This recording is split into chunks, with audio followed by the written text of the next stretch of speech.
How does stress impact us? Stress is a common thing in the lives of many creatures, not just human beings. We experience stress from many different forms. The blessing and curse of human beings with stress is that we have this creative mind that can make the stress even worse. We can overimagine, that stress, and we can ruminate a lot about that.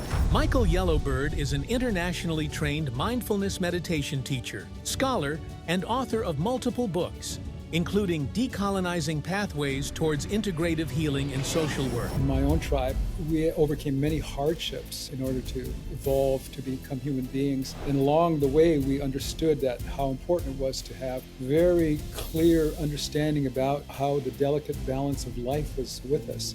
We are part of this great circle of life. We're connected to all these things. I wonder if you can share a little bit about mindfulness and some of the 12 practices that you've researched in terms of indigenous practices. What is the role of healing for these practices in mindfulness? Yeah.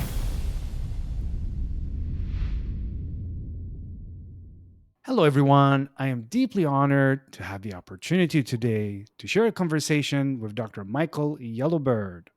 He's a man with deep knowledge that is rooted in indigenous wisdom, contemplative practices, and academia. Friends, this is going to be a treat. We're going to be covering a lot of ground, including stress, how stress impacts the brain, how to protect ourselves, indigenous mindfulness practices, social activism, power of mindfulness in decolonization, and the role of AI for empowerment of youth in the support of decolonization.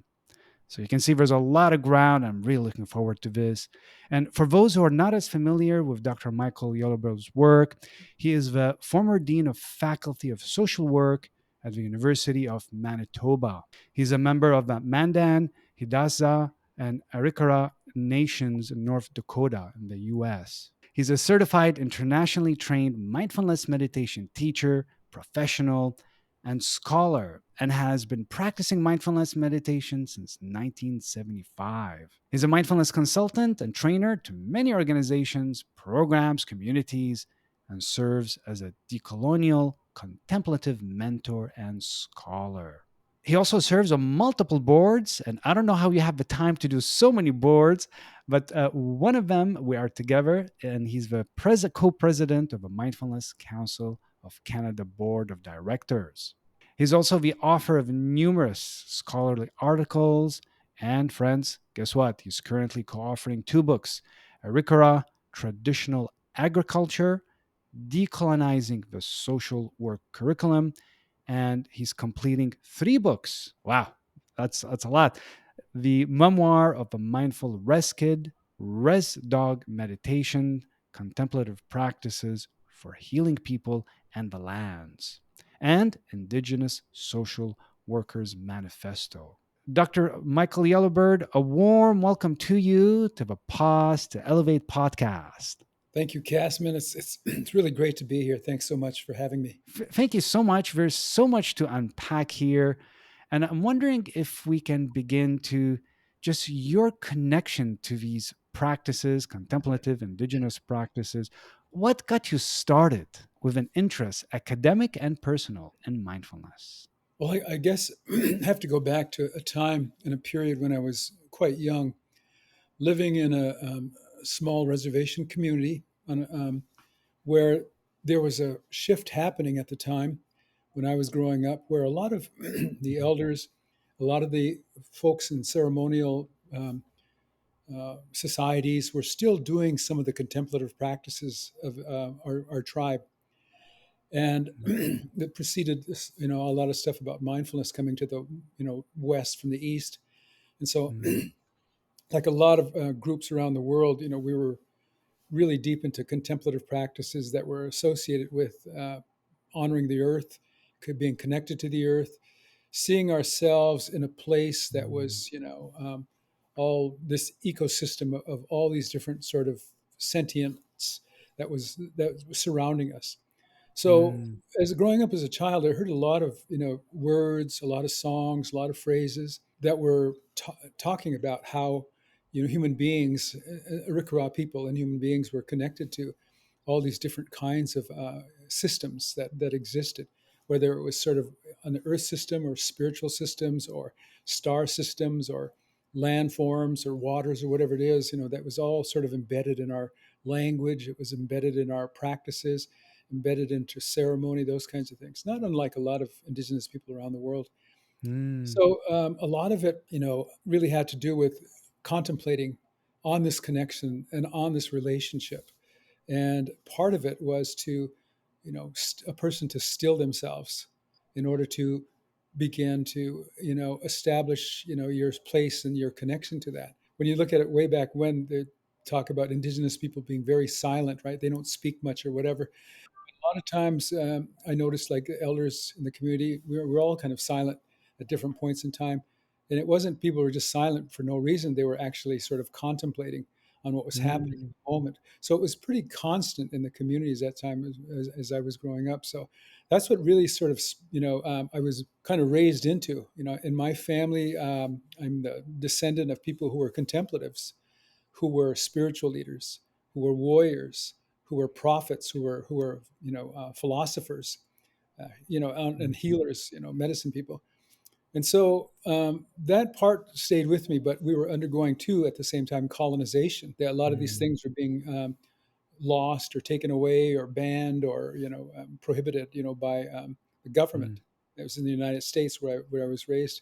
So at that point, there was different kinds of issues and problems and breakdown of family and community that was happening because of this colonization. mm, And then going to school, then that was one of the things. I gone through high school, and when I finished high school, went into college.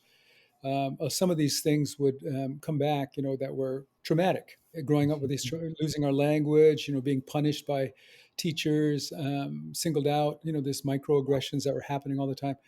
So when I went away to school and I was at the University of Minnesota at Crookston is when I first started to do Eastern meditation practices. Found a mm, book one time and I started reading the book.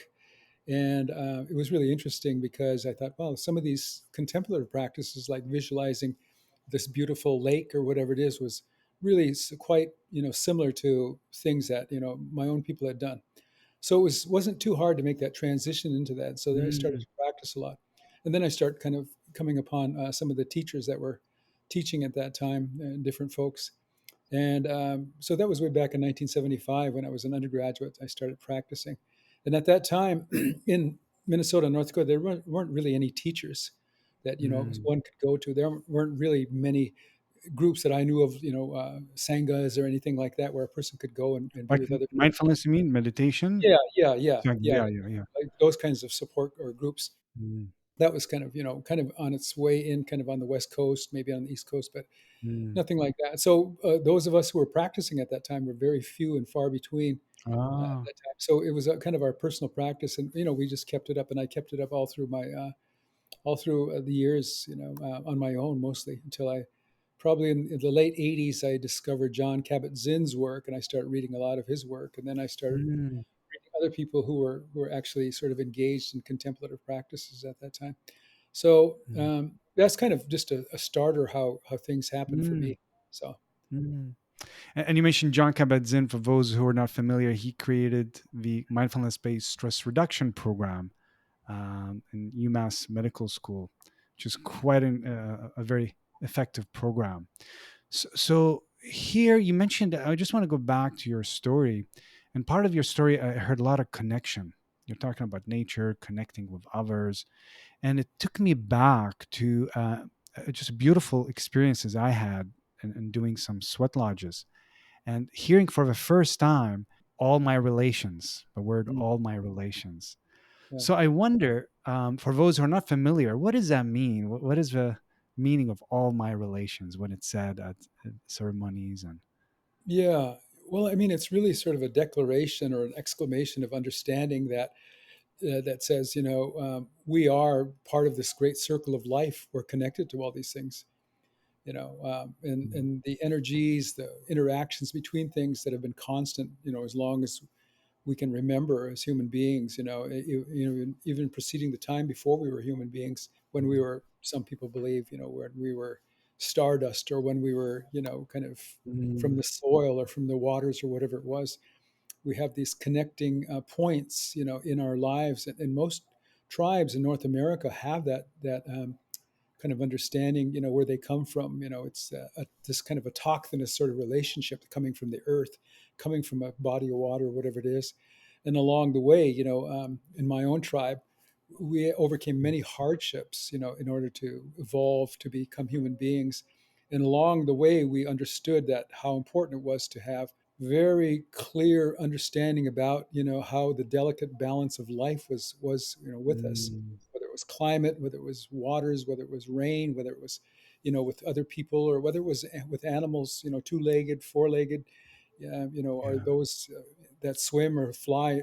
So you'll notice that a lot of us in my part of the world, we have names, we have identities that are connected to this world. Some, Mm. like myself, my last name is Yellow Bird. In my language, Ricaro language, it's Nuxkata, which means this yellow bright bird. And it's connected, Mm.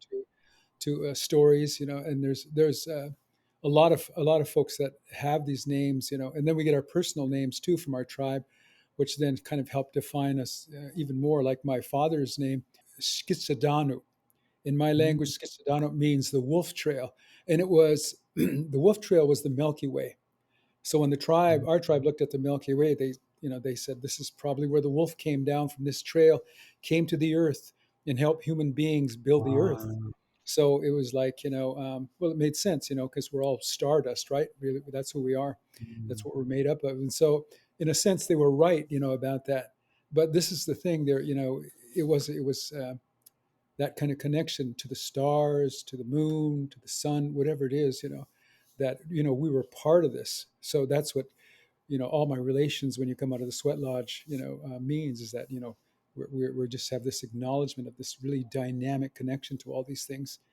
It's so beautiful, and thank you for sharing this, because it's a very felt sense of connection that you're describing, Yeah, and which really is being present.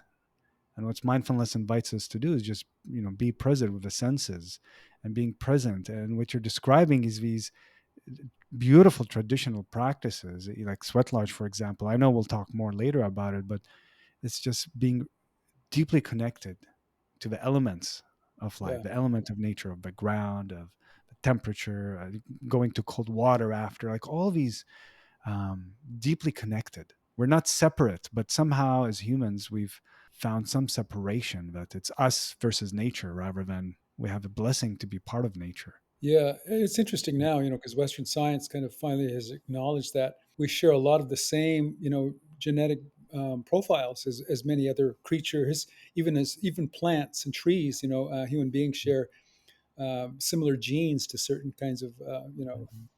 plants and animals and that sort of thing, all the way up to the primates where we're 99% very similar DNA, all the way down to Yeah. a tree or a plant, where we still share those genes. So it's coming from one, I guess, one experience, as creatures that are kind of evolved and sort of made our way out in different kinds of things to serve different purposes. And that's kind of what my Mhm. people believe, is that everything has its purpose and everything has its value. Everything has, we have an understanding of these things, and in that these things are not without the need to kind of explore and to kind of understand and to observe. And this is one of the Mhm. things that my people did, and a lot of different indigenous people did. When you talk about paying attention, when Mhm. in terms of mindfulness, on Yeah. purpose, without judgment, this is kind of fundamental to indigenous people. Paying attention Mhm. to a mountain, paying attention to an animal, paying attention to the water or the weather or whatever it is. Mhm. That's the kind of thing that speaks to people. Those kinds of experiences Mhm. speak to people, speak to their heart, speak to their mind, speak to their spirit. And I think that's, again, very fundamental for a lot of indigenous people to have that relationship. Now, that's changed somewhat because of colonization.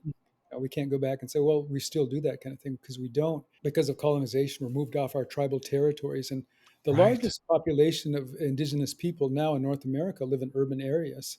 They no longer Mhm. live in their territories because of colonization. So that part, is kind of been severed. So now movement, which I think is really, really important with Indigenous people in the academy, and also in education, was to move back to land-based education, to reintroduce, Indigenous youth to that experience, to what their ancestors and what their elders and were exposed to when they were young. So, again, trying to use a decolonization method there to overcome the colonization of our ceremonies, of our lifestyle, of our connection Mm. to the earth. So, Your contributions, the work that you're doing about decolonization of the mind, is really critical and profound. So I wonder if we can begin on the bigger scale. What is the impact of stress? I wonder first, just on the brain, on the body, and then the stress of decolonization or colonization, and then maybe we can go to practices of that we can all consider. But on the big picture, how does stress impact us? yeah. So, stress is a common thing in the lives of many creatures, not just human beings. Mm, Many creatures can get stressed when, for fish, for example, can get stressed when the water temperature changes. Mammals like whales, can be stressed when, the temperature of or when pollution is, you find pollution in the ocean. Birds mm, undergo stress when the weather's too hot, whether it's too cold, all these different creatures can do that. Human yeah. beings are not unlike other creatures. We experience stress from many different forms. The blessing and curse of human beings with stress is that we have this creative mind that can make the stress even worse, right? We can imagine, we can over imagine, that stress, and we can ruminate it a lot about that. I don't know that there's evidence that animals do the same kind of thing. I mean, they have their stress Mm, period, they shake it off and they move on. Human beings mm, kind of carry that, in terms of rumination and that introspection, about like, how am I positioned in this stress and what's happening to me, right? And that creative mm, mind that can take off on itself and become very imaginative, especially if you've got, a genetic profile or gene variants that, like ADRA2B, which is an ADRA number two lowercase b. Some research has shown that, people with that, variants, a couple copies of those variants, that have a reaction to stress, in a more profound way, more mm. complex So you mean trauma. predisposition? You mean like having a Yeah, genetic yeah, it's a genetic. Yeah, predisposition? yeah, it's Yeah, a yeah. genetic predisposition. Genes don't, are not destiny, but sometimes when people get into those epigenetic environments where they're around a lot of stressful situations, maybe people, maybe, the lack of money or poverty, those kinds of things, Mm, and racism, or, colonialism, or whatever it is. Any of the isms can really be a driver for the increased amount of stress that a person has in their body because of these particular genes and the epigenetic mm. environment that contributes to that. So that doesn't mean everyone's going to respond in the same way, Right. but what we do know is that, from the research, is that, that gene, particular gene's been studied because of that, because it relates to negativity, and because sometimes it can also be one of those genes then that people have a very difficult time overcoming trauma or overcoming Mm, stress, especially if you're in a particular environment that, as I said, epigenetic environment that sort of feeds it. And so, yeah. that part of stress, exists for some of those outliers of people. And it's important. And that's why I think things like mindfulness and contemplative practices are very good for that kind of thing. But of course, Mm, and I think I know that we have to approach that with the trauma informed, practices and that kind of thing, taking that into consideration. So I think, we need to be trained in that way. But for mhm, stress, what does it do to the human body? Well, I've looked at a lot of research. I've taken really deep dives into the research. And one of the things that I've seen is that, the mm, body is so good at sort of priming us to say, something's happening, pay attention. And one of the things mm, that in the brain that happens, that I've looked at, are the what happens to what they call dendritic spines that are in the prefrontal cortex. Dendritic mhm, spines look like little spines, and they have these receptors that take in chemical information, and they're really related to memory, and also related to a sense of well-being, and a sense of kind of being, balanced, and that sort of thing. But what mm. happens when the body undergoes chronic stress, which happens a lot now in Western industrial society, of course. Even the people that have the most are very stressed. The people that have the least, that are struggling, through famines and civil wars, those kinds of things, also have the Yeah. same kind of thing. So stress is a big thing around the world. So you can imagine that, what's happening to the prefrontal cortex, the dendritic spines. What happens is that there's a higher release of a protein called protein kinase C. Well, protein Mm. kinase C is okay, as long as there's not too much of it. It's kind of a warning signal. It gets too high and it's up there too long, it begins to break down these very delicate dendritic spines. Then In pretty the soon, brain. yeah, in the brain, prefrontal cortex, your Mm. brain then begins to suffer. Your memory begins to suffer. Anxiety, disorders happen, and before long, it can put you at risk for dementia or some neurodegenerative diseases. That's been looked at, in a lot of research. What we know though is that those dendritic spines, when they're broken because of the stress and the protein kinase C that's toxic to those spines, is that things like meditation or mindfulness practices can actually help restore those. When a person gets into a place where they feel safe again and the brain Mm. is not ruminating about all this stress and feeling that stress, repair begins to happen. Now we Mm. can't see that, we don't know that, because a person, a lot of times, talking about stress may be, something that may be not in the protocol or the cultural protocol, of some people. They suffer in silence, Yeah. or no one wants to hear their problems because I've got my own problems, that kind of thing. So that's again Mm. another way that it manifests, in people silently, and it could be because the research says, when we have really good, stable dendritic spines, that it's a firewall against Alzheimer's disease and dementias, Mm. which could be, a reason why there isn't enough compassion, there isn't enough connection. We're not listening to one another. That maybe there's Mm. these rises in neurodegenerative diseases because of that separation we Mm. have with one another, because of that stress. So that's one thing that happens, that I've taken a look at and paid special attention to. Fascinating. Yeah, another thing that's happened, has been investigated, are the telomeres at the end of the chromosomes.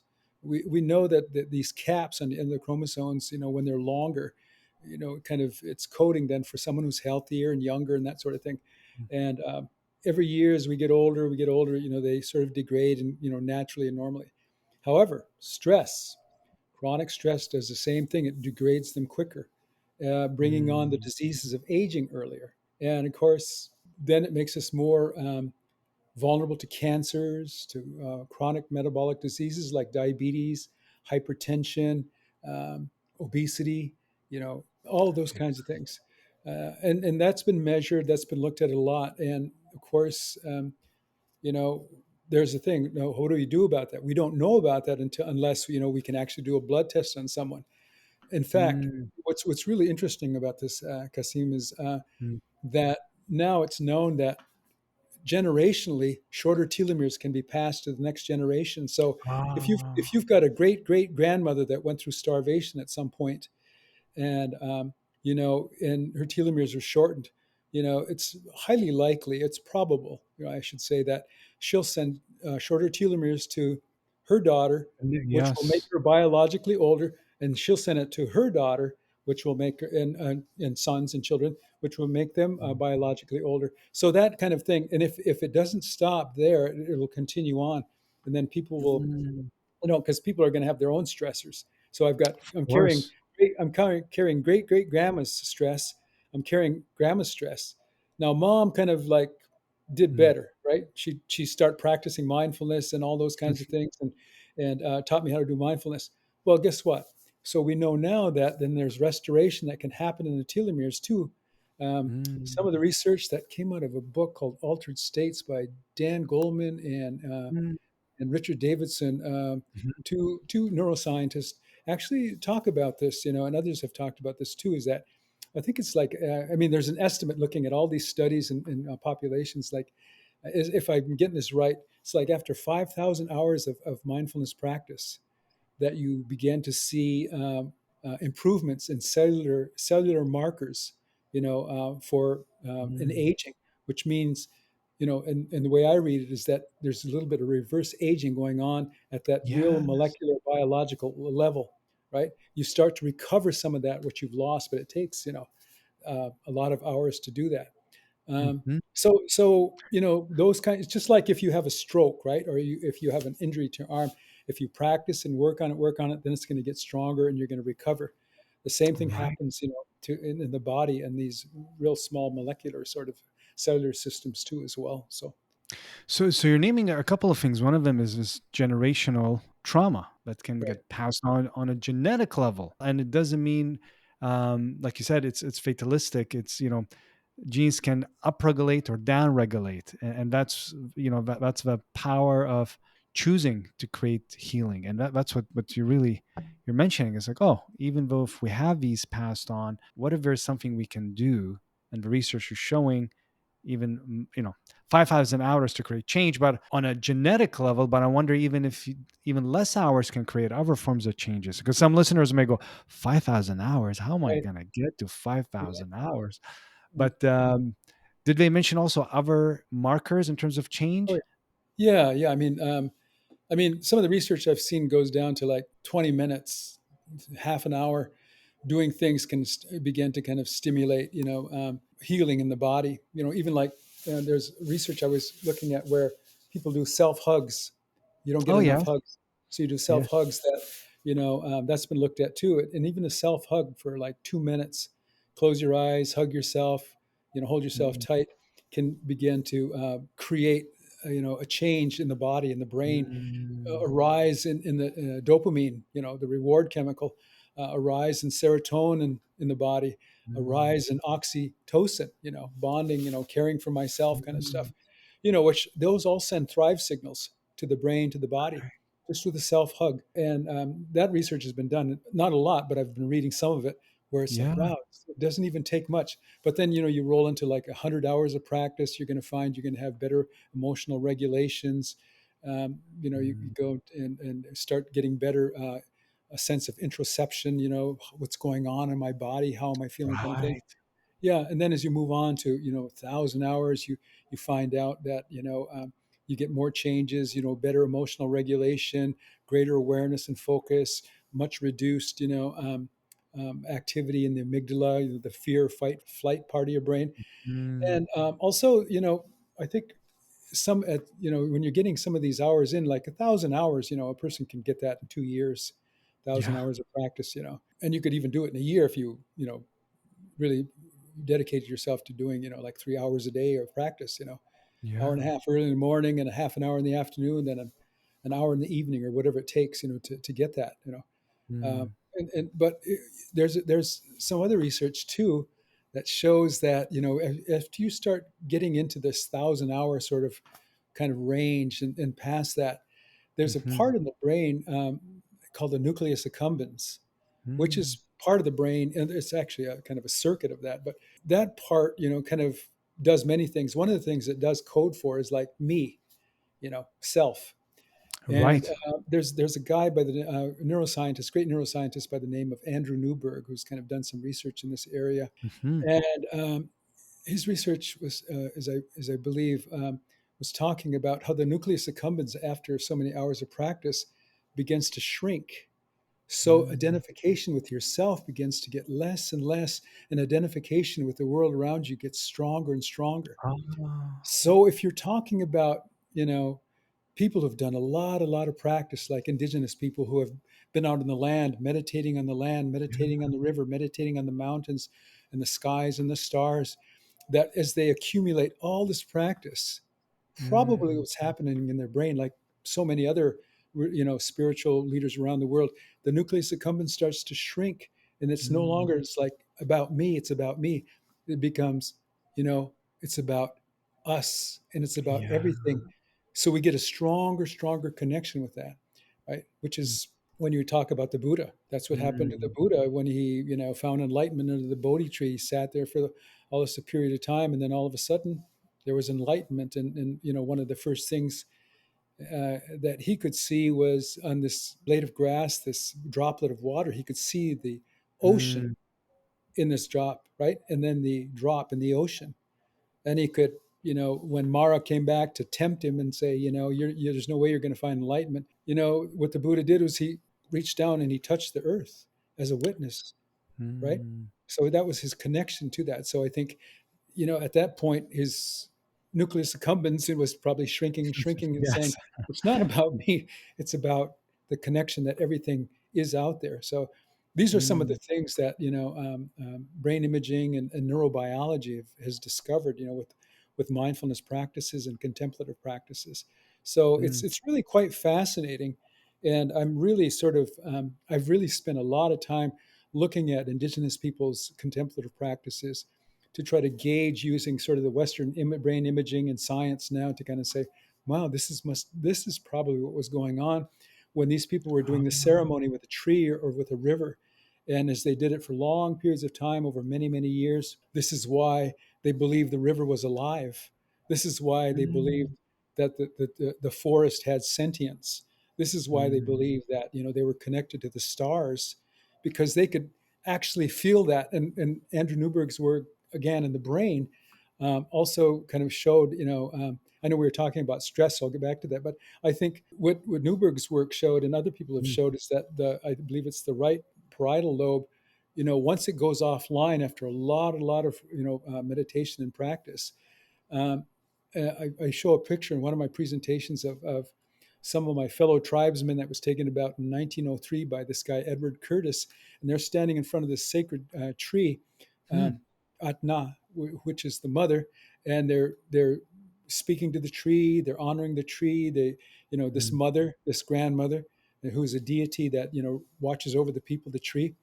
And as they do this longer and longer and have this deep spiritual experience that Newberg talks about in his research, is that all of a sudden, when the parietal lobe goes offline and it stops, being activated and gets quiet, they start experiencing a sense of timelessness, mm, spacelessness, a connection to all kinds of things, which is why, I'm thinking, okay, this is why they did those ceremonies, because they experienced that connection to those things.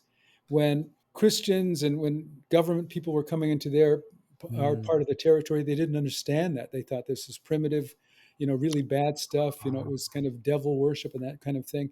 And they had mm, no understanding of that. So they banned these ceremonies, which kept the mm. people strong.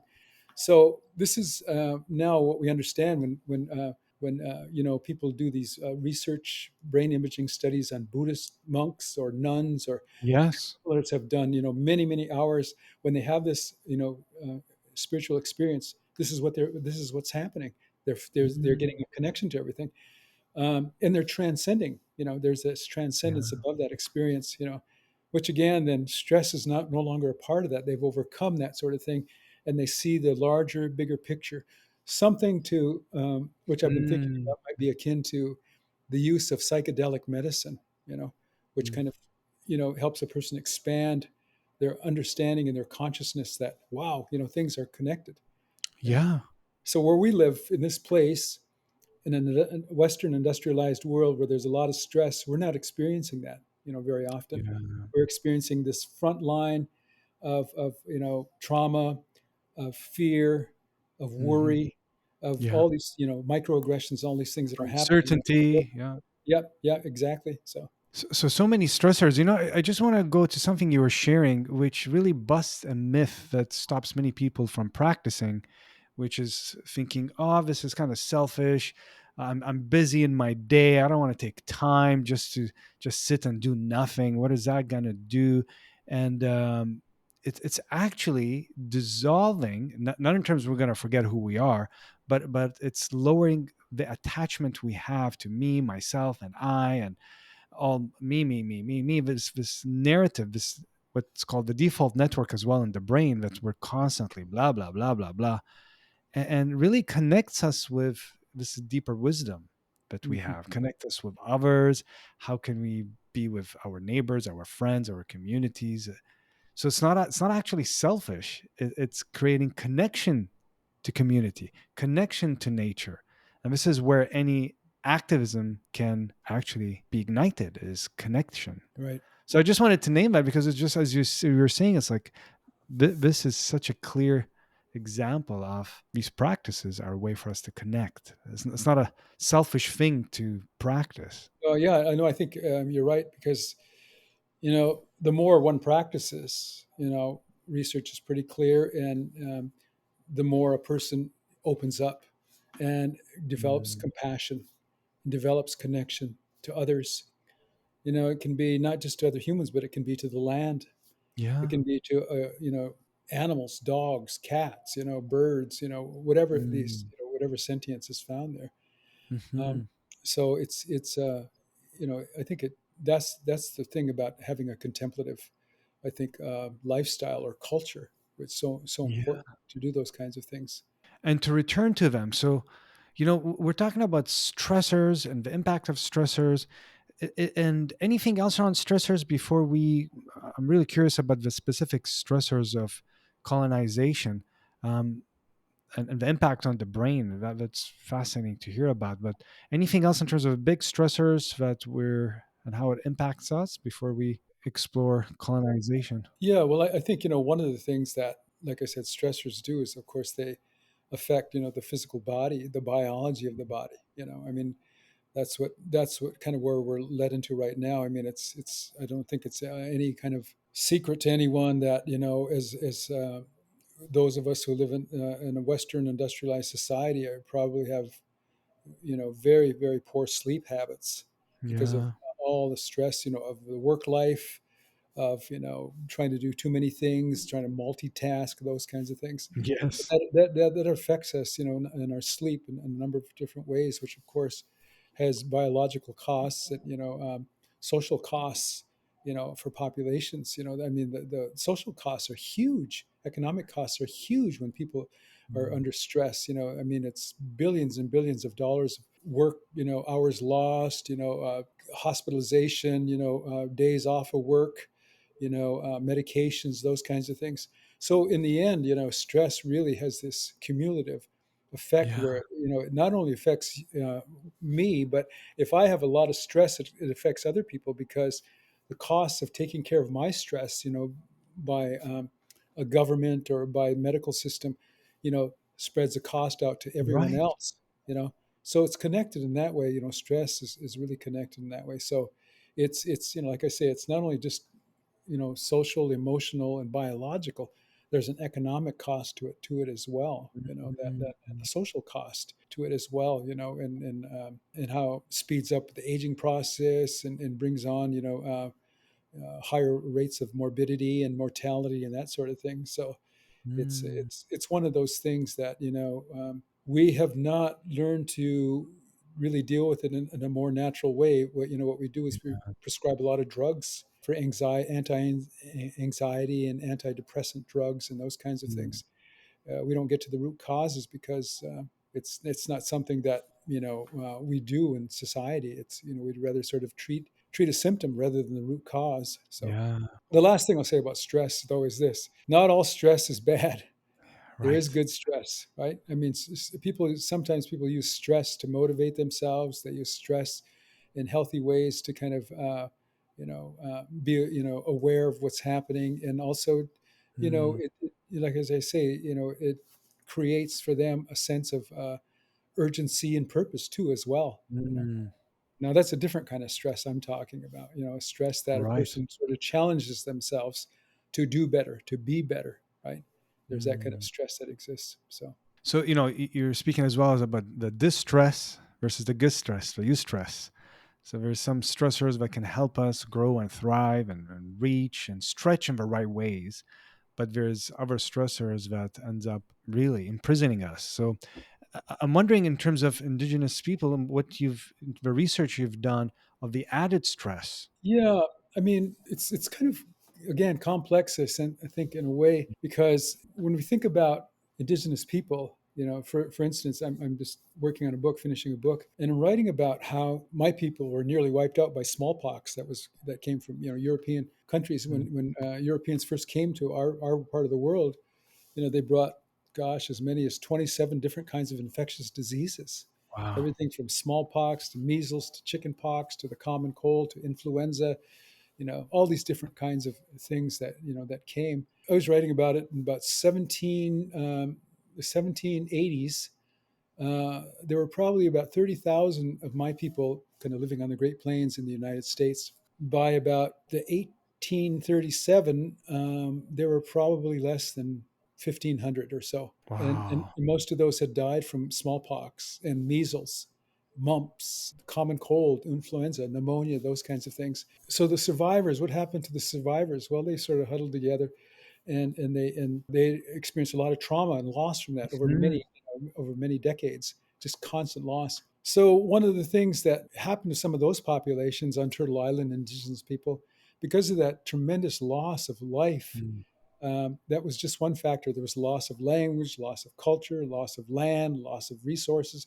But I'm just talking about the loss of your community here. Clearly, there was an effect, on the biology of people, and it Mm. made them probably more, maybe less resilient in some ways to stress, and more vulnerable to stress and certain stressors, Mhm. which is why I think today you see high rates of different kinds of behavioral and social issues with some indigenous populations, like suicide Mm. rates are higher, rates around chronic diseases are higher, like Mm. diabetes, heart disease, and cancers.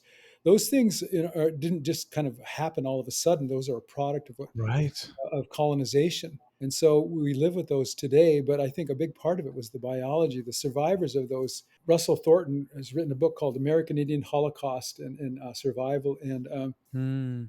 there's another book written about David Stannard wrote a book called American Holocaust. But that sort of goes through this whole history of what's happened to people, in terms of loss of land and loss of life, all these pandemics and epidemics, broken treaties, forced removal from the Mm. land, genocide, murder, all these different kinds of things that happened for centuries on Turtle Island here. So the people that came from those, populations, or the survivors of that, Mm. probably, I believe, carry in their biology some of those survivor genes, but also some of those Right. genes that make them very vulnerable. So, in that sense, colonization has had that sort of long lasting effect from the very beginning of that Mm. loss of land and those kinds of things, and so on. I mean, many tribes went through periods of starvation. When you read Russell Thornton's book, An American Indian Holocaust, it's just heart wrenching when you read about some of the tribes, how they were starving, didn't have anything to eat because the U.S. Government, and all these hired guns were killing all the buffalo on the plains. Wow. You say they were making trying to, had a siege going against a lot of these folks, so they couldn't eat, so they couldn't operate, so they could bring them under control and colonize them, right? So that's kind of one of the things in war. Mhm. That's, what happens is that, your enemy, you want to take away their food supply, their Right. food, and so going through those starvations, going through those movements, clearly to me, had to change epigenetically some of the gene expressions with people. Passing down from generation to generation made them Mm. more vulnerable, which we still see today. I think that vulnerability in all these diseases. So that's the colonization part of stress. Right. Then you have your everyday stressors, right? Feeling not safe, missing and murdered Indigenous women, children, and people. Then you Mm. have, higher rates of Indigenous people's incarceration, higher poverty. You have Right. people living on reserves or reservations in the United States where they can't drink the water. They live under these Just the constant basic sort of, the basic needs. yeah, the basic needs, and they don't have, they are living in food deserts. They don't have the nutritious foods that they need. They're living in places where mining has gone on, where it's polluted the land and the waters and those kinds of Mm. things. So they live with a lot of the residual of colonialism today. That's, the current colonization plus the past colonization. Uh, Now if you can imagine how stressful that must be for folks, right? And then you've got the possible biology that's sort of being mediated that by all that sort of thing. If you can't practice your ceremonies, you can't practice your lifestyle, you can't eat the food that, your biology and your evolutionary sort of menu says you should eat, and live the way yeah. you live. It's going to be a very difficult, lifestyle you'll be living.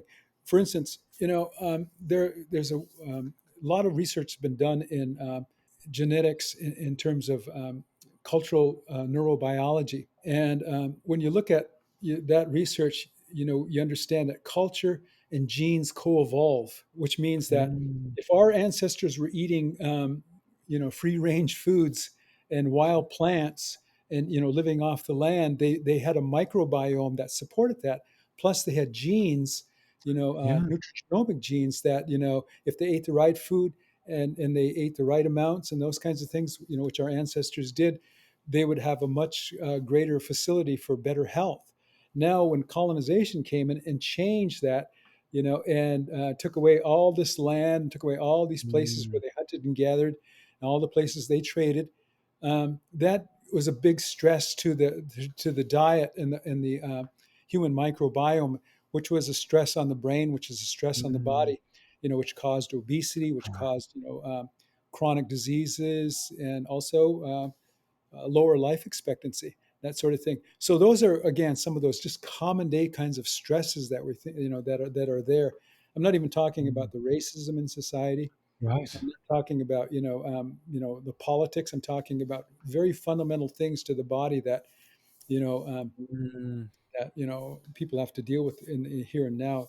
So it's things like like I say, that keep the body healthy. Anyway, I started to talk about cultural neuroscience, and yes. there's been enough study, by cultural neuroscientists to show that many indigenous people have, well, we all have this particular gene. It's a serotonin transporter gene.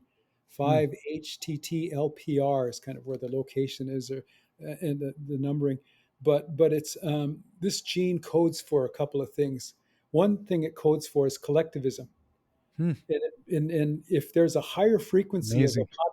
higher frequency of a population that has this particular gene with these particular variants, that means they do better as a collective group of people.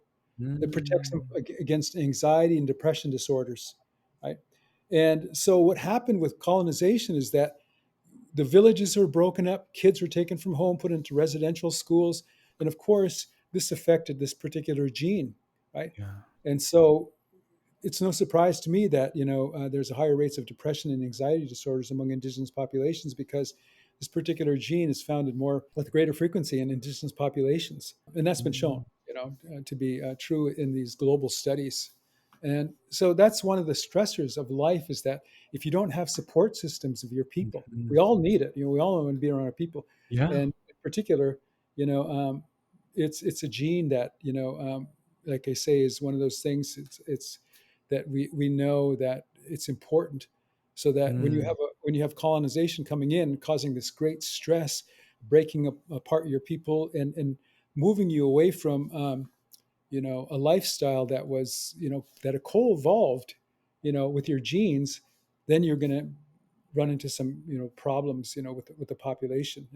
I won't call it disaster, but I would say that if yeah. indigenous people were living like they lived around one another, doing these kinds of collective kinds of things, then you would probably see a lot less psychological and also emotional mood disorders among indigenous Mm, people, right? But again, colonization is the facilitator of this kind of stress. yeah. Hello, everyone. I just wanted to quickly thank you for stopping by and watching this content. It truly means the world to me that you're interested in creating positive change. I also want to invite you to join our amazing community. I have free events online about mindfulness, mindfulness based stress reduction, laughter, as well as retreats that you can do from the comfort of your own home. And are you ready for this? Self paced program that you can do about mindfulness and stress reduction. So you can join the newsletter below to stay up to date on all these goodies. And if you haven't subscribed, go ahead and press that button. It really helps me to keep this content going and reach out to more guests. Thank you so much again, and may you continue enjoying watching this episode. So, colonization took a lot of the protective factors that were natural to indigenous people Right. and just any human in terms of who have factors of protection, but the colonization took those away. Right. Yeah. Absolutely. Yep. Yeah. When I first came across your work, reading Decolonization of mindfulness, decolonization, it's like, this makes sense as you're describing it, like the way that the mindfulness and indigenous practices can help us in really beginning to restore, repair, and heal all that was done. Hmm. So I wonder if you can share a little bit about that role of healing with mindfulness and some of the practices. I know you've mentioned 12 of them that you've researched in terms of indigenous practices. But what is the role of healing with these practices and Yeah. mindfulness? Well, I mean, as you mentioned, I've looked at about 12 practices that are things that all human beings did at one time, but are very important Mm, for us, right? And I think the role of these things, is to generate, I mean, healing, in a holistic way in the body. For example, one of the things I talk about that we don't talk a lot about, because when you think about mindfulness and meditation, we think about mostly sitting meditation. mhm, You know, if we're talking about walking meditation, we talk about that less. We're talking about mindful eating, we talk about that less. mm. Most people are kind of like stuck to the cushion kind of thing, which is fine. Yes. One image of meditation, we're just Right, sitting. right. Yeah. It's that, Yeah. that's the predominant one, right? But I think for like when I look at things like running and movement, I mean, it's so critical. It's such a Mm, critical thing for human beings to do, is to run and move. I mean, most of us evolved, to move, and that's sort of really in our genetic and evolutionary bloodline, is to move. mm, And when we move, we have all these great things that happen to us, right?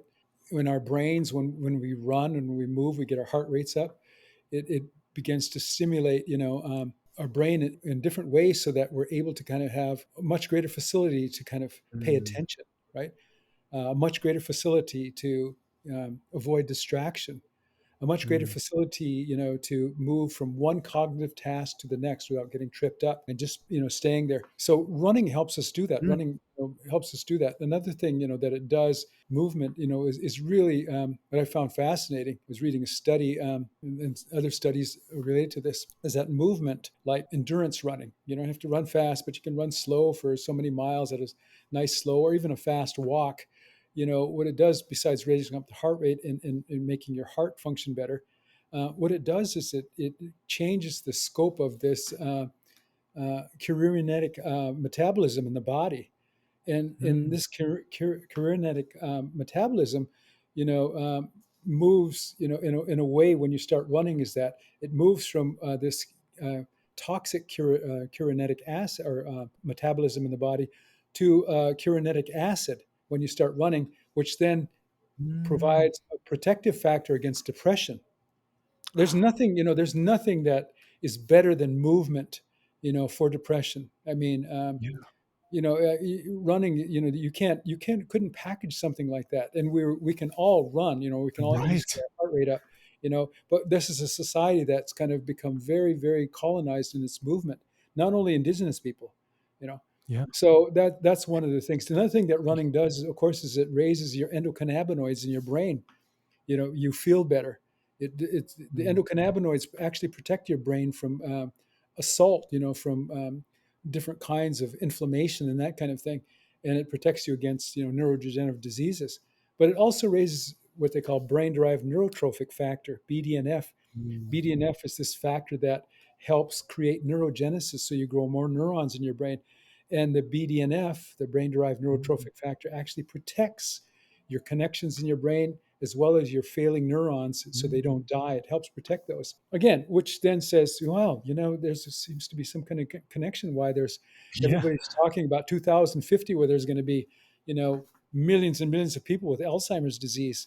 But yet we've got the prescription right there in the research right Yeah. there, when that's what we need. And that's kind of one of the mindfulness practices that I think, is very important. One of my grandfathers was telling me this story, and a couple Mm, of other people were telling this story. But you know, um, indigenous people at one time had running societies, so mm. they would run.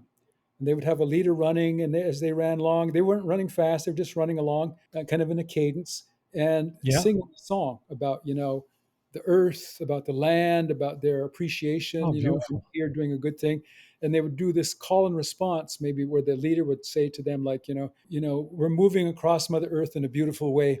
And then all the runners would say, they would call back and sing back to the leader, we're moving across Mother Earth in this beautiful way. Yeah. Then the leader would say back to them, what we're doing is a blessing for the people. And the runners would say, what we're doing is a blessing for the people. So they would run along in this way, mindfully running So we're along. singing Yeah, too. yeah, yeah, and saying a prayer, and making Mm, this acknowledgement. So if you can imagine doing that the endocannabinoids in their brain, which are the the opioids that kind of protect the brain, but they also make you feel good, improve your mood, and they Mm. protect you against pain. Those endocannabinoids are going up. The brain-derived neurotrophic factor is protecting the brain. The person is having being protected against depression, right? When you're Yeah. having these different chemistries happening, and then you're what else is happening? Well, you're bonding with everyone you're running with, so that means your oxytocin levels are going up, your Yeah. serotonin levels are going up, right? Because you're feeling more relaxed, and the reward chemical dopamine is going up. All thrive, right? And so you're moving along. Cortisol levels are going down. Everything's feeling good. You're feeling a sense Mm. of aliveness. Now, what could be more meditative and mindful about taking care of yourself in that way, right? And Mhm. so the research is pretty clear about what happens when you move, right? And that's just one of the Mm. many things I talk about. That's one practice, right? The other things I talk about is dancing. Dancing does the Mhm. same thing, raises endocannabinoids, raises brain-derived neurotrophic factor, relaxes your blood vessels. It protects your brain. Makes it. Then again, all this other chemistry happens. Singing does the Change. same thing. Yeah. Singing has this huge. You get a huge response and rise of different kinds of endocannabinoids in the brain. And these are things that indigenous people did.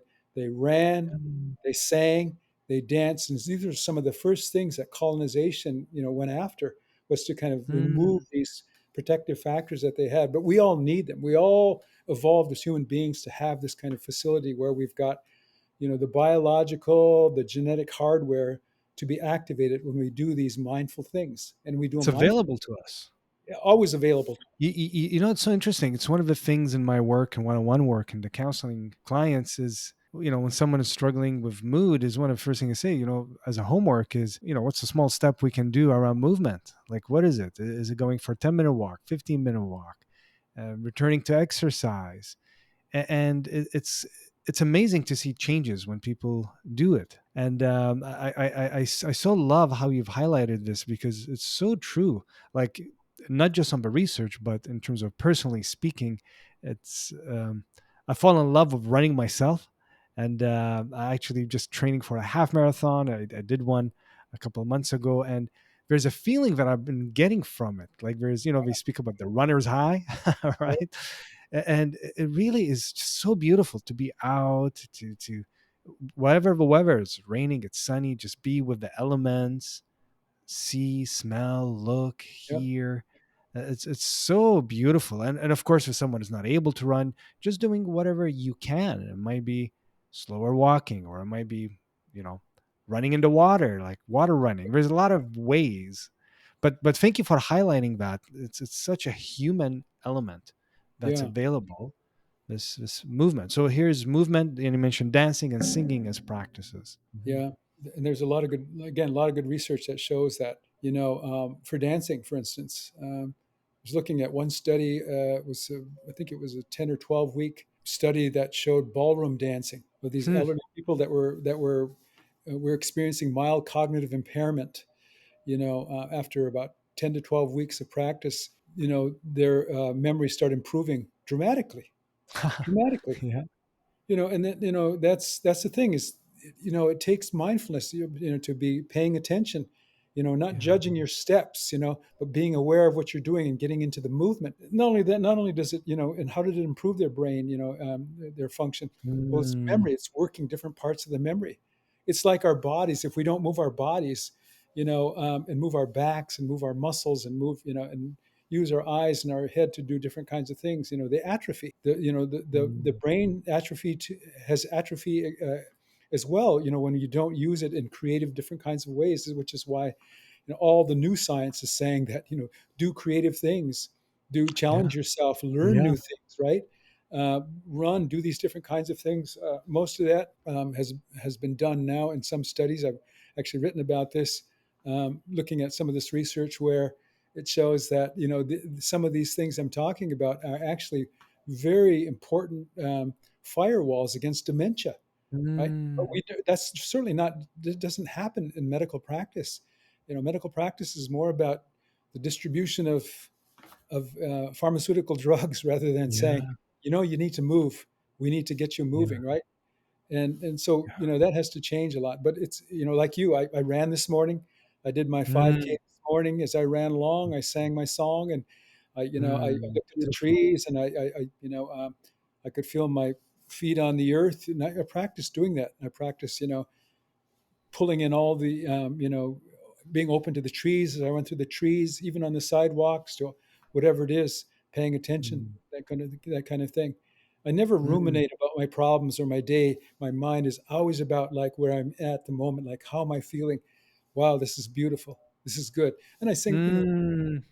I've got, little songs I sing to myself about running, right? Very simple songs, but it's about, being with the run, being with the wind, moving along, Yeah, and experiencing this and being thankful. So, yeah, grateful. As you're sharing this, I have a wish that I'll put out there. Maybe one day, if we're going to be in the same city somewhere, I'd love to go on a run with you. yeah, yeah, it'd be great. Great. To Yeah. share a run, that'd be amazing. Yeah. Yeah. I'd love to do that. Yeah. So here are these beautiful practices, and I'm wondering if we can share the other practices as well, even if we don't go into depths into them. But so you've Yeah. mentioned a couple. What other indigenous practices that can help in healing, transformation, and protection from stress? Yeah, well, I think one of the things that, again, these are indigenous practices. One is exposing yourself to what they call bioenergetic stress. These mild bioenergetic stressors. And one of the Mm. things is you mentioned sweat lodge. So if you get into an environment that's quite warm, quite hot. I'm sitting in my office right now in my garage, and right across from me is I have a sauna. My wife and I bought a sauna over the pandemic, Mm. and so I've looked at that research. I've known about that research for quite some time. But Yeah. putting yourself into into a hot environment, every time I talk to practitioners or I talk to people that are in the mental health field, I'll say, "Do you have a sauna for the people that you work with?" And they'll say, "No." I Yeah. said, "Get a sauna." I said, "Because the research is good. Not everybody can do a sauna right away, but most people can do a sauna and kind of work up to it." I said, "Well, the research is pretty clear that one of the things that happens is when you're in a sauna is that endocannabinoids go up, brain-derived neurotrophic Mm. factor goes up, but something else that happens too. A lot of things Mm. happen. You get better blood pressure, your heart is better, your brain is better. But one thing that happens in a hot sauna is you develop more heat shock proteins in your cells. Mm. More heat shock proteins begin to accumulate in your cells. So Mhm. what Western science has determined, what the science has determined, is that the more heat shock proteins you have in your cells, the greater muscular skeletal health that you're in, meaning that you'll live a longer, healthier Mm. life.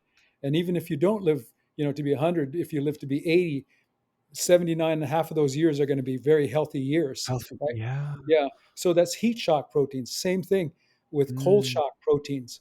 Cold shock proteins, if everybody can buy a tub and put ice in there and Yeah. go in, Cold exposure. yeah, cold exposure for Yeah. a minute or whatever and build up to it. Again, the research shows that you build up cold shock proteins in your cells. Same thing. All these different kinds of Mm. things are happening to the brain, the protective, and again, it's another indicator of good health, right? And you live longer, right? Or live. Mhm. I shouldn't say live longer, but as long as you live, it begins to increase something called brown fat in the body. Yes. Brown fat in the body, of course, is something that we want to increase the activity of brown fat because it makes us leaner, more muscular, right? The white fat is what we've got to Mm. worry about. Living in a society where there's a lot of junk food, we eat ad libitum, as much as we want to eat all the time. We don't have to go hunt for Yeah. our food, walk for our food. We just walk to the microwave and throw something in, and we can eat, several times a day. That's one of the downfalls, of Western society is that there's just too much food for us to eat, right? Yeah. And there's some people that are eating a lot of food but not nutritious food. Um, Yeah. so the thing is that you want to generate brown fat in your body by being in cold environments, and you get healthier. It makes your heart healthier, everything healthier. So that's another thing is this mild bioenergetic stress that indigenous people Mm. have done. All people have done that at some point. Almost all people have done that around the world, realizing the Mhm. value of it. Right. So That's powerful, actually. Heat exposure, cold exposure. I had on the podcast before, and I'll put the link below. We talked about cold exposure, Jesse Coomer, and he wrote a book about a guide to cold exposure.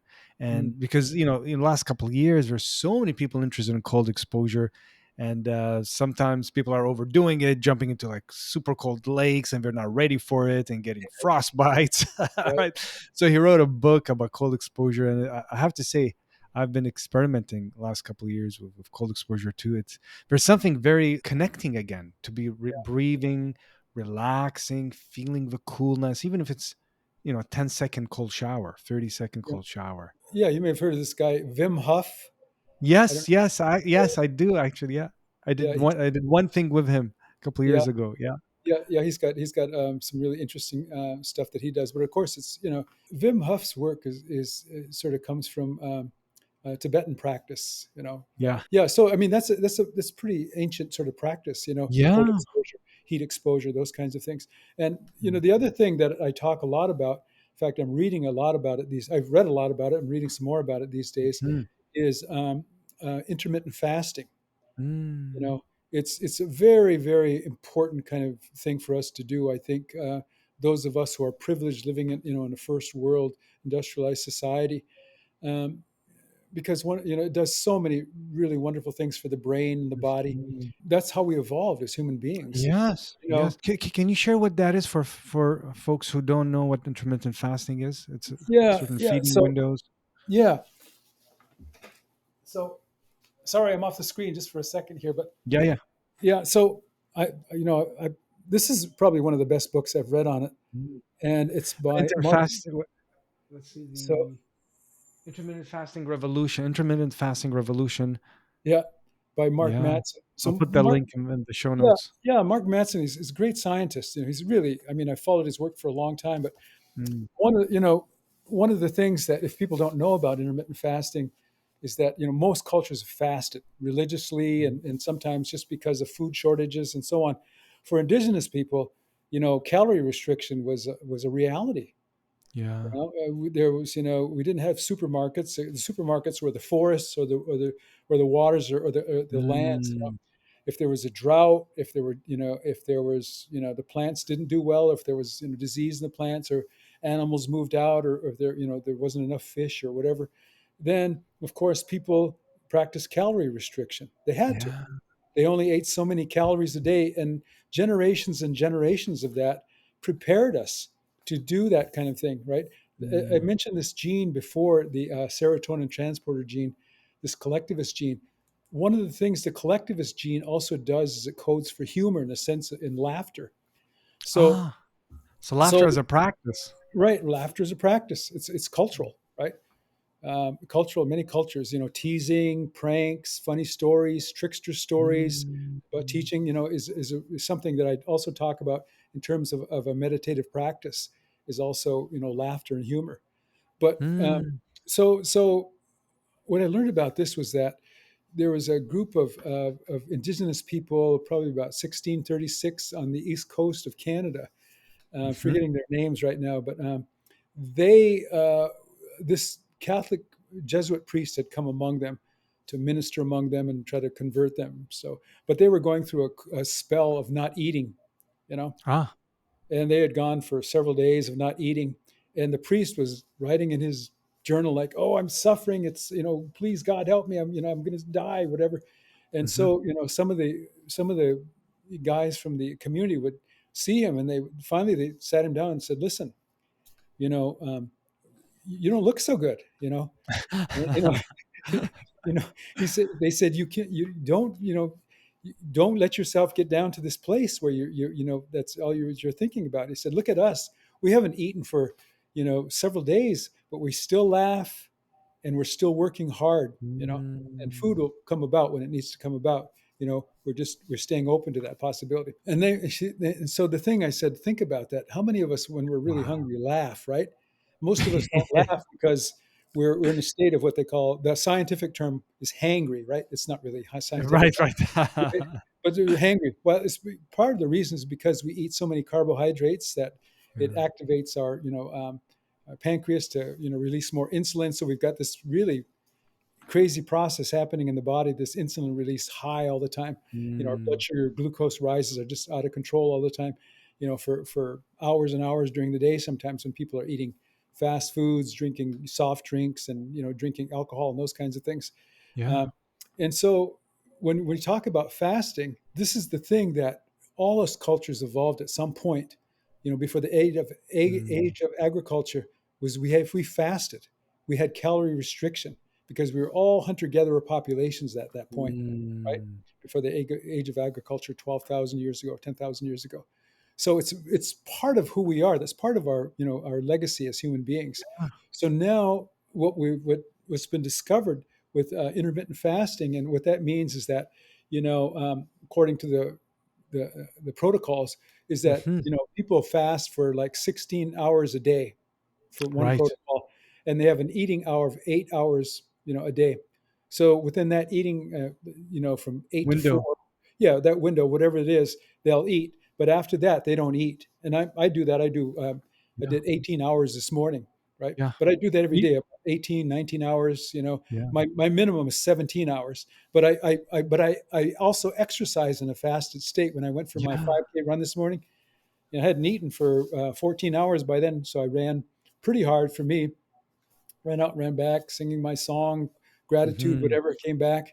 And then just before I got on the call with you, I had a little bit of food.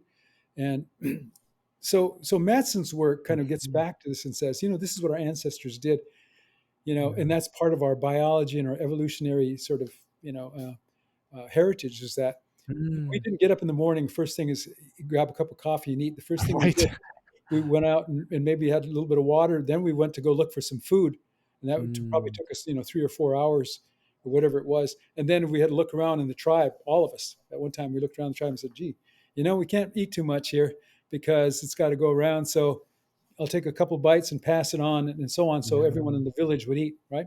In the meantime, we have to go out and look for food, you know, and so we had to adapt to that, and Mm. we adapted to that. And one of the things, I'll get back now to the Indian hunter gatherers in 1636 out in eastern Canada. One of Mm. the adaptations was they could laugh at their hunger. Why? And they laughed at it because it would Wow. raise their level of endocannabinoids. The pain from hunger, the distraction from hunger, then was mediated by their laughter. They would protect their brain, the brain derived neurotrophic factor would go up, and their alertness and their awareness would go up.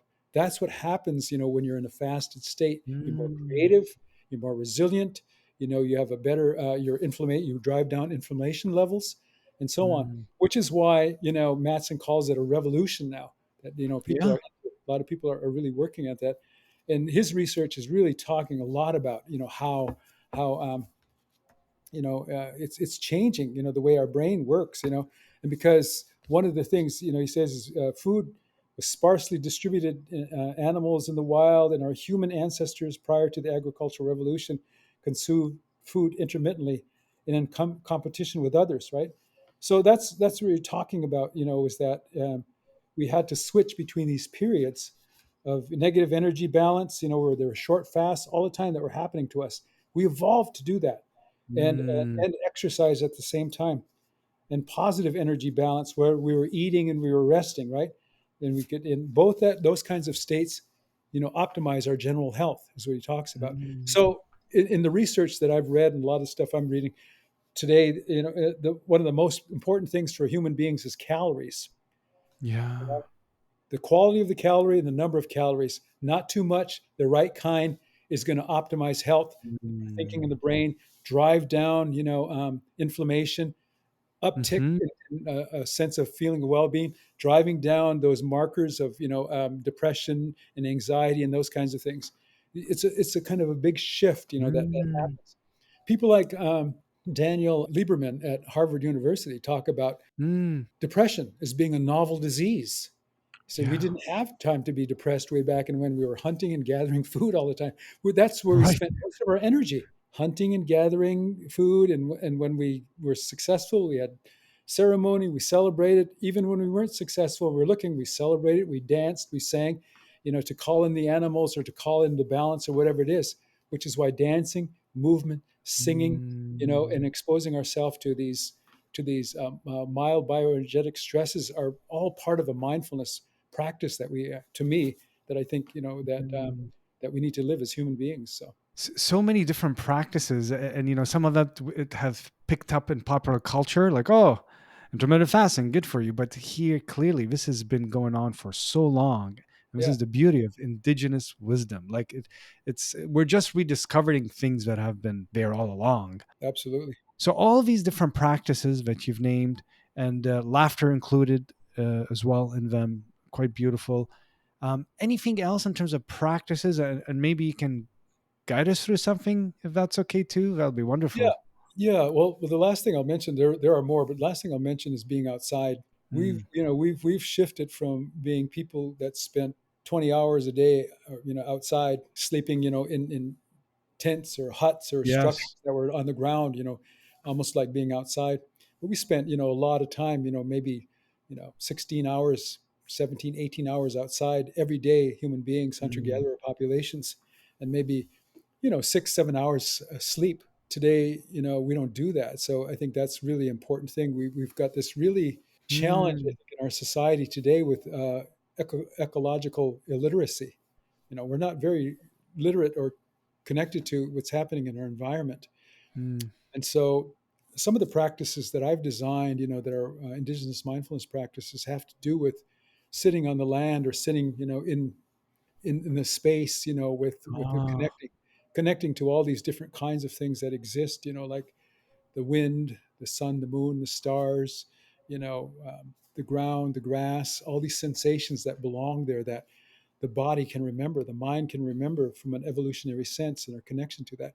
I say that too, Mhm. Kasim, because there's research now that shows, Mm. really interesting research now that shows that if you've ever seen these diffusers that people use and they put a scent in them and they sort of send Yes. out, Yes. and they send out a certain smell, and those smells that are familiar to us that we like, it could be eucalyptus or it could be, Hmm. whatever it is, Lavender or something. lavender or something. Yeah. This is what we did as human beings. We sat near the fires at night and the burning branches of eucalyptus or flowers or whatever that was that Mm. burned. And the aroma that was in our sheets, that was in our blankets, that was in our pillows were flowers, were grasses, before there was cotton, before there was synthetic Ah. products. These were the things that lined our beds, all of us at some time. There Mm. were plants. We smelled those, all night, Mm. right? And so the research on diffusers is really quite interesting because it gets to this really old part of the brain, the olfactory system, the smelling part of our brain that remembers smell. Mm. So some research has shown that when people set up these diffusers at night, they put in a certain smell that they like that's familiar, let's say lavender or whatever it is, or I'll say sage, or maybe Ah. cedar or whatever it is. I was going to say tobacco, but I'm not sure they make a tobacco smell. But um, Yeah. and you sleep and you smell that, you know and there's a protocol that maybe like 6 weeks, maybe 3 times a week, that you have these diffusers going for at least a couple hours. At the end of those studies, it shows that people who have had mild cognitive impairments in their thinking, all of a sudden the switch flips and Wow. their memory begins to improve dramatically in some cases. That's But the amazing. sense of smell, that's the olfactory. That's that Mm. older part of the brain that's remembering that sense of smell. We're smelling exhaust all day, right? From Right. cars, or we're smelling all the off gassing from rugs or all Yeah. these chemicals that are around us all the time. Chemicals. Yeah, chemicals, all those different products that are around us. We're not getting these natural smells like our ancestors did when they were smelling, like I said, flowers that they put into their leather pillows, or plants, like, cattails or whatever it is they put into their mattresses when they laid it next to the ground, or, the wool from their animals, that they used. Mm. We're very synthetic society that's smelling a lot of synthetic things. And this is probably, I think, why it may be working, to kind of reverse that. So it's getting back to, those Ah, kinds of things and the memory and the smell of that. So that's one of the things that, if I'd let a practice, I would lead a practice about enhancing the smell, the and sense. I could do that. Yeah. Mm. So, Yeah. And all these practices you're mentioning, which of your books you go more into details about them, just for listeners if they want to learn more about your work? I know I listed a lot of your books when we began, but which one of those would they go to if they want to learn about these 12 practices? well, I don't have them all together, but I do happen to have one of my books because I'm going to send it to a colleague. Yes. That's this book here, Decolonizing Pathways. This book here, actually, you can go to the Rutledge site. and you can download it. It's public access. We now put it into public access. You can download it Ah, from there. The book chapters.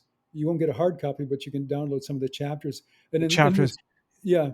So in this particular book, I talk a lot about some of the stories um, about water, about land, and about animals, and those kinds of things Mm. that So, people can read. So so can you say the name? I couldn't read all of it yeah, on my end. So yeah. decolonizing. Um, Decolonizing decolonizing pathways towards integrative healing in social work. Beautiful. Yes, I'll put the link as well to that Yeah, in the show notes. Yeah, very yeah. good. Very good. This Yes. other I'll show you. This one here, Yes. if they want to know more about plants, it's Yes. called the Sonish Ariqua Ethnobotany, and I think folks would like this one too because we've Mm. spent a lot of time looking Oh, at with pictures, beautiful a pictures as a well. lot of plants and how their uses, how our tribes use them, and my tribe used them Oh, in the beautiful. States. Yeah, so I'll um, put the link for that one as well. yeah, Yeah, yeah. So beautiful. So I'll put the links to that in the show notes. And I know this has been so deeply enriching, and I know we went over actually. I hope well, it's not affecting what you're doing next. But are you okay for a couple more minutes in terms sure, of sure, yeah, maybe a guidance? And there's still a category I'd love to explore, but maybe we'll just name it, and maybe we'll do a second episode to go more deeper. Is the role of AI in decolonization? oh yeah, yeah. I'm wondering, is it okay to say a couple of things about that because that's a fascinating area I know that you're looking into. Yeah, yeah. I mean, Okay. yeah, I'm not trained as an AI scientist, but I've taken a deep dive like I do into a lot of things. I guess that's one of the Mhm. things that I sort of keep my mind healthy with is kind of reinventing myself, every few years and learning about something. So I've had a chance to kind of really look clearly into AI and to Mm. see a lot of people think about it as an existential threat, Mhm. because it's going to take over all these jobs and it's going to, singularity and humans are not going to be thinking anymore. The machine's going to do the thinking. And I think, there's that possibility, but also I'm Mm. one of those people that views AI, artificial intelligence and machine learning as an existential opportunity to use the Mm. technology for good. Now we've done that as human beings forever. Hundreds and hundreds of thousands of years ago, the first people start using fire. That was a technology, for light Yeah. and for protection and so on. Later on, our ancestors start making stone tools. Mhm. Thousands and thousands of years ago, hundreds of thousands of years ago, making stone tools. Pretty soon, they domesticated dogs, domesticated Yeah. horses, and those were all part of the technology. Later on, they had guns, they had weapons, they had planes. We've adopted all those technologies, and they could be used for Mm. good or not so good. All that technology. So AI, Mm. I think, has that same kind of thing. AI machine Right. learning. So what I'm trying to do is a project. I actually just got it funded. I'm very happy about that. Is Mm. to bring AI to youth on my reservation back in North Dakota so that they can become very ethical consumers of AI and they can use it in a way to kind of, you know, um, take on problems in the community, like Mm. sheltering animals, like what I call res dogs, learning about them, caring about them, protecting them, developing policies and practices to do that. They can use AI to improve disparities in health and Mm. economics, and they can use it to explore identity and culture and language.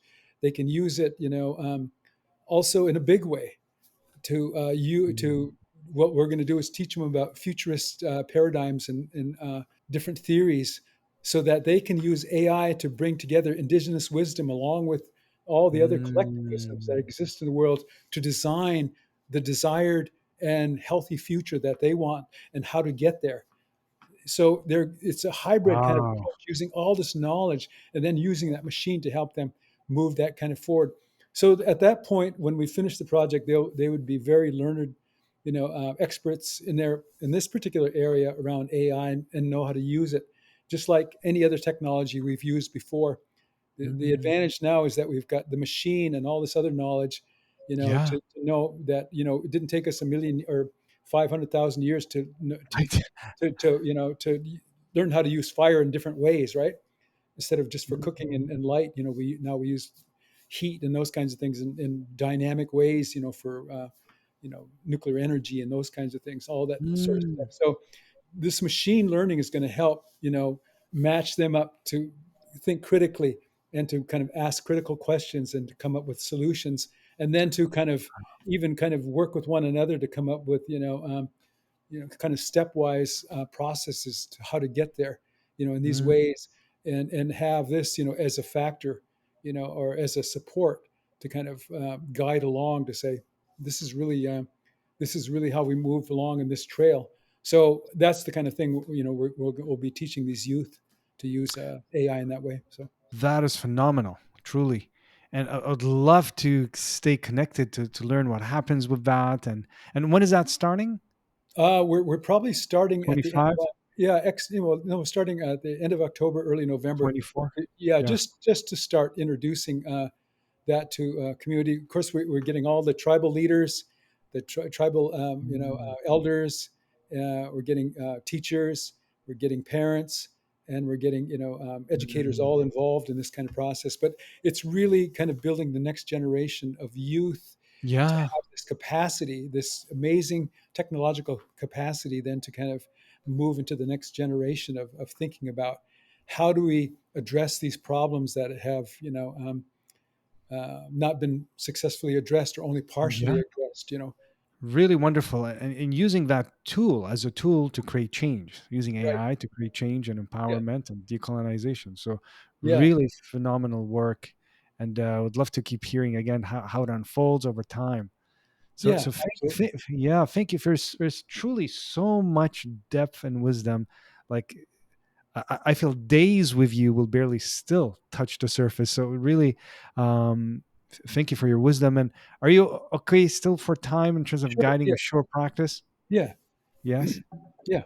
So if anyone is interested in exploring that, obviously, if you're driving, just keeping your hands on the wheel, keep driving. If you're operating machinery, and maybe doing this later on. Otherwise, you can join us if you want. Okay. So let's just go ahead and begin by getting in a comfortable position and just moving yourself back and forth wherever you're sitting or you're laying or even standing, and distributing your weight nice and evenly in your place. Just getting familiar with this feeling of, now I'm changing, I'm shifting just gently a bit into this place now where you're going to do a little exploration, and you're going to invite in the sense of smell, the sense of fragrance, to guide you in a way to help you become familiar with the healing power of familiar fragrances. So, if you feel comfortable, if you haven't already done so, just go ahead and gently close your eyes and take a nice, deep, relaxing breath in, a nice, deep, relaxing breath out, and another cleansing breath in, relaxing your body as you're breathing in, relaxing your body as you're breathing out.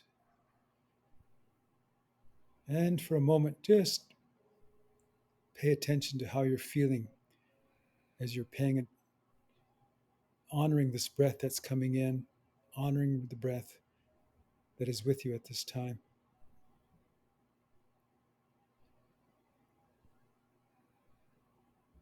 Again, just paying just attention to your body, how it feels, how you're feeling in this moment. And I'm going to ask you just to use that beautiful creative mind that you have to visualize now that we're all sitting in front of this beautiful, warm fire out on the plains, out on the lands, and we're hearing some of the sounds of the night. We're feeling the coolness of the air, sensing that we're being enveloped by this very special feeling and sensation of this time, and how we are positioned this time to draw upon the wisdom of the plants and the lands and the skies, the night skies, the stars above, wherever you're at this time. And for a moment, just soak this all in. Breathe it in, bring it into your body. Let it connect to the deeper self, heal the deeper self, and then breathing back out, exchanging your breath and sending your breath out to all these other forms of life, all these landforms, the water, to all the things.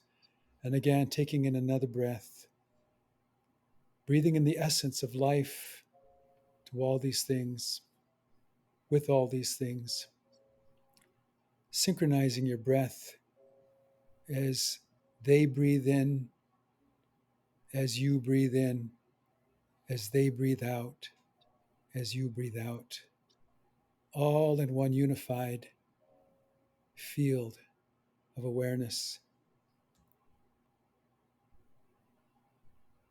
Now, if you can imagine that you're asked to put a sacred plant into the fire, flower that gives off a very, very healing fragrance, and you imagine yourself putting that into the fire, honoring this fire.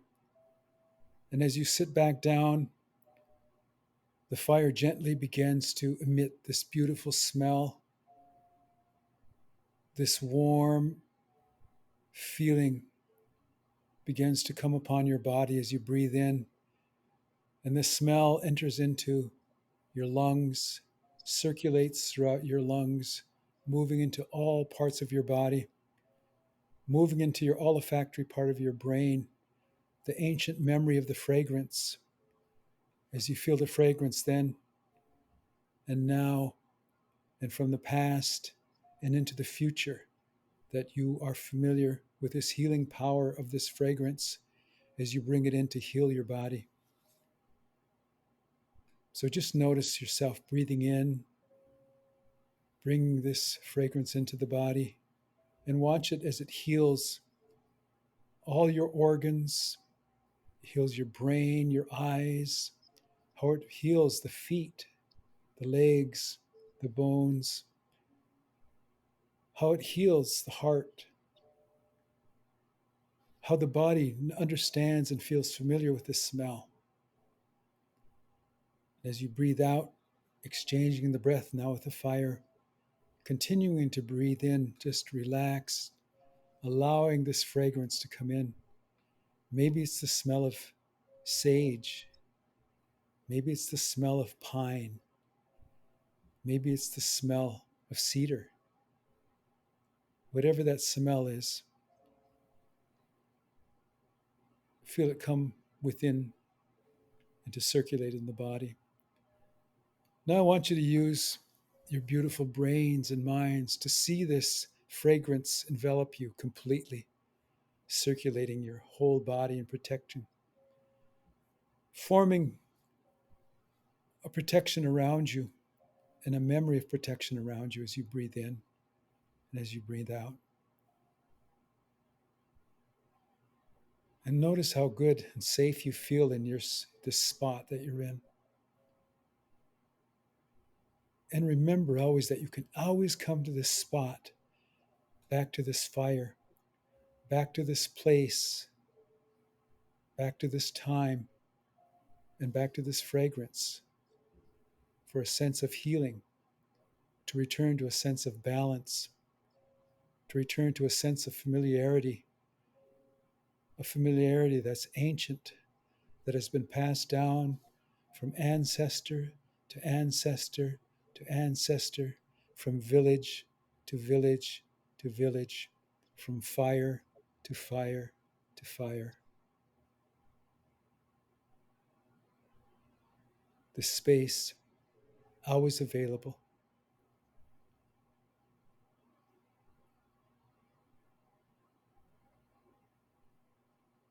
So now breathing in,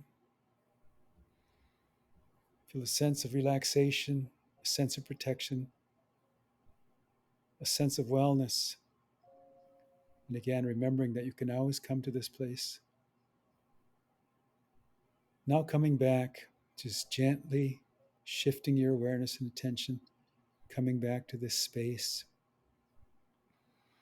When you're ready, you can gently open your eyes and take this feeling and this fragrance with you Mm. for the rest of your day and into your night and into your dreams. Mm. Mm. That was deeply beautiful and profound. Thank you for this guidance. I feel I was transported in this practice. I really Mm, like. Um, there's a moment that it's like, I just I could see the even the ceiling disappear. Sky connecting to mm, sky. yeah. And just beautiful, and the senses, like the way you were guiding, like connecting to the senses, connecting even to the fire, can feel the heat of the fire, like you're really this deep guidance of connection, senses, and the beauty of protection. It just, I could feel my nervous system just unwind, just like Mm, whoop, this protection. And I tell you, I'm gonna be listening to that again. mm. Well, thank you. Really beautiful. Thank you. Really beautiful. I'm glad it was helpful. That's a gift. So thank you for gifting us not just with this deep wisdom, truly, and deep generosity of heart, of time, of knowledge. Like you have such deep knowledge on so many realms, and your ability to communicate it so freely, so humbly. Really, like, I truly want to thank you, and not just for being here, but for the work that you do. And I really look forward to more. Would love to have you back as the different books get published, and we can talk about the different books that are coming up as well. There's so much in this. How can people reach you? So I can put in the show notes. Is there a certain websites that has your books, or is there, how can Yeah. people reach Well, you? yeah, they can reach me through my email, but also through my website. Indigenousmindfulness.com is my website. Hmm.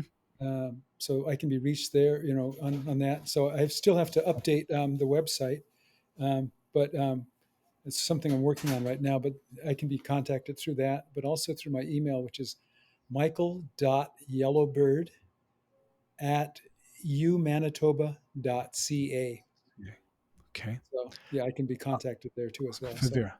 I'll put all of those in the show notes as well, so people can find the website and how to contact you. okay. Any final words as we come to an end for today for listeners?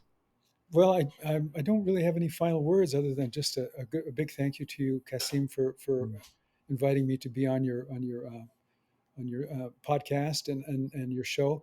I really appreciate it, and I have to say I really appreciate the work you're doing. Thank you so much. I think that bringing on folks, onto your platform, I think is a great idea. I'm really glad you're so generous in your time and offering it to people out there, because I know that, I think we both know that how much and how important it is to kind of, bring compassion to Yeah. others, to bring hope to others, to optimism to others, and to tell others, you're not alone. We're out there with you. Yeah. We're thinking about Yes. you, and we understand, struggles. We understand challenges, and we want, to make our contributions. And I know that's what you're doing. So I really appreciate that. So Thank you so much. Truly, a deep, deep bow from the depths of my heart to you. And I want to also thank all the listeners for listening. And if you're watching, for watching. May our moments be filled with ease, and may you be present in as many of them. Thank you. Hello there, and thank you so much for stopping by this channel. I hope you find this content useful, and if you do, feel free to hit that subscribe button. It will really help me to reach to more people and keep this content going. Here we are journeying together, and let's see where this takes us.